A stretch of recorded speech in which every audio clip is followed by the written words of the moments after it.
صحابی حضور اکرم صلی اللہ علیہ وسلم کی بارگاہ میں حاضر ہوتے ہیں، عرض کرتے ہیں یا رسول اللہ صلی اللہ علیہ وآلہ وسلم، زمانہ جاہلیت کے 2 واقعات ہیں، ایک واقعے کے متعلق سوچتا ہوں تو میری ہنسی نہیں رکتی، ایک واقعے کے متعلق سوچتا ہوں تو میرے آنسو نہیں تھمتے۔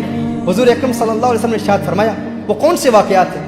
وہ عرض کرتا ہے کہ یا رسول اللہ صلی اللہ علیہ وسلم، زمانہ جاہلیت میں ایک مرتبہ میں ایک سفر پر جا رہا تھا، ایک بت تھا جس کی میں پوجا کرتا تھا، اس کو اپنا معبود سمجھتا تھا، پتھر کا بنایا ہوا بت میں اپنے ساتھ لے کے گیا، لیکن اس کا وزن اتنا زیادہ تھا کہ میں نے سوچا کہ کہیں اپنے ہی معبود کے وزن کے نیچے دب کے مر نہ جاؤں، تو میں نے سوچا کہ میں ایک اور معبود تیار کر لیتا ہوں۔ کہا کہ میں نے آٹے کا ایک معبود بنایا، کیونکہ آٹے کا وزن کم ہوتا ہے، کہا میں نے آٹے کا ایک معبود بنایا، ایک بت بنایا، باطل معبود بنایا کہ میں اس کو ساتھ لے جاؤں گا اور اس کی پوجا کرتا رہوں گا۔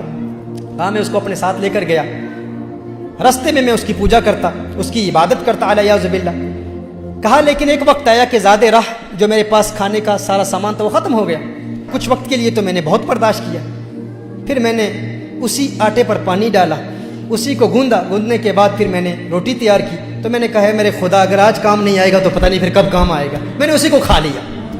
کہا یا رسول اللہ صلی اللہ علیہ وسلم، جب میں اپنے اس باطل معبود کے متعلق سوچتا ہوں تو میری ہنسی نہیں رکتی، اور ایک ایسا واقعہ ہے، ایک ایسا دردناک واقعہ ہے، جب اس کے متعلق سوچتا ہوں تو میرے آنسو نہیں تھمتے۔ میرے آقا صلی اللہ علیہ وسلم نے ارشاد فرمایا وہ کیا واقعہ ہے؟ کہا یا رسول اللہ صلی اللہ علیہ وسلم، ایک وقت ایسا تھا کہ میں اپنے گھر سے سفر کے لیے روانہ ہوا۔ جب میں سفر کے لیے روانہ ہوا تو میری زوجہ حاملہ تھی، میری زوجہ امید سے تھی۔ ایک عرصے کے لیے میں اپنے گھر سے باہر رہا اور میں نے ایک مدت گھر سے باہر گزاری۔ جب واپس آیا تو گھر میں جب پہنچا تو میں نے دیکھا ایک ننھی سی بچی میرے گھر کے صحن میں کھیل رہی ہے۔ جب اس بچی کو کھیلتے ہوئے دیکھا، میں نے زوجہ سے پوچھا یہ بچی کہاں سے آئی ہے؟ تو اس نے کہا ڈر کی وجہ سے، خوف کی وجہ سے، وہ جانتی تھی کہ یہ عرب کا معاشرہ ہے اور یہ وہ لوگ ہیں جو اپنی بیٹیوں کو زندہ دفن کر دیا کرتے ہیں۔ اس نے کہا کہ یہ آپ کی بیٹی ہے۔ اس نے کہا مجھے بہت غصہ آیا، لیکن وہ بیٹی بھاگتی ہوئی صحن میں میرے پاس آئی اور یا ابا کہہ کے مجھے پکارا، ہے میرے پیارے والد کہہ کے پکارا اور مجھے سینے سے لگا لیا۔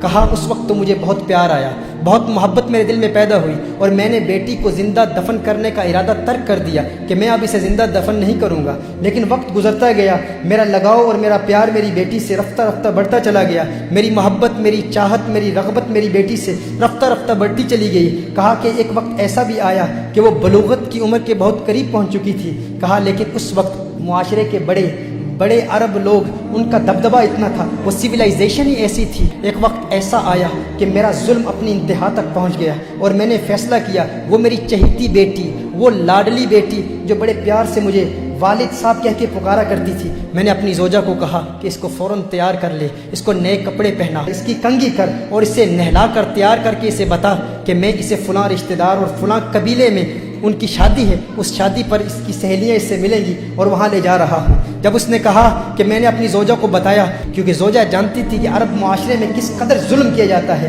وہ اس کی کنگھی کر رہی تھی، اس کے بال سنوار رہی تھی، لیکن میری زوجہ کی آنکھوں سے اشکوں کی برسات جاری ہو گئی، بہت رو رہی تھی میری زوجہ۔ اور بچی نے بڑے پیار سے پوچھا ہے میری والدہ، ہے میری ماں، آپ کیوں رو رہی ہیں؟ اس والدہ نے بتایا نہیں، کیونکہ وہ والدہ جانتی تھی اگر بتا دیتی تو والد والدہ کو بھی قتل کر دیتا، معاشرہ ایسا تھا۔ میری زوجہ نے میری بیٹی کو تیار کیا، تیار کر کے جب وہ دروازے پر آئی تو میری زوجہ نے ایک جملہ کہا، اس نے کہا یا رجل لا تضيع الامانہ، یا رجل لا تضيع الامانہ۔ اس نے ڈرتے ہوئے کہا ہے مرد اللہ کی امانت کو ضائع نہ کرنا، ہے انسان یہ اللہ کی امانت ہے، اسے ضائع نہ کرنا، اسے برباد نہ کرنا۔ اس نے کہا روتے ہوئے، میری زوجہ نے جب یہ جملہ کہا تو میری ننھی بچی بھی یہ جملہ سن رہی تھی، وہ بھی ان باتوں کو سن رہی تھی۔ کہا میں نے بچی کی انگلی پکڑ کر میں بچی کو اپنے ساتھ لے گیا، ایک صحرا میں لے گیا۔ بچی پوچھ رہی ہے، اب یہ 3 احادیث، 3 مختلف روایات کا نچوڑ آپ کی بارگاہ میں پیش کر رہا ہوں۔ وہ کہتا ہے میری بچی بار بار پوچھتی ہے میرے والد صاحب جس قبیلے میں آپ مجھے لے جانے والے تھے